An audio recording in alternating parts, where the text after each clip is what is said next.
In this video, you will learn how to import QuickBooks to Turbotax.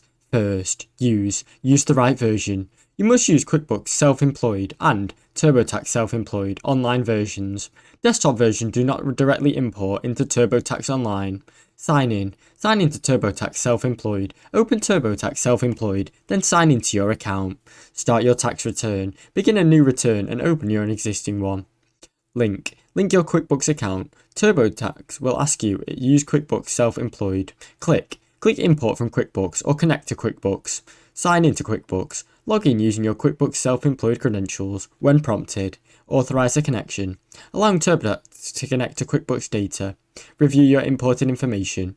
Turbotax will pull in your business income and expenses, all from QuickBooks. Check that everything looks accurate and is correct before continuing. Now you know how to correctly import QuickBooks to Turbotax. Thanks for watching. Don't forget to like and subscribe.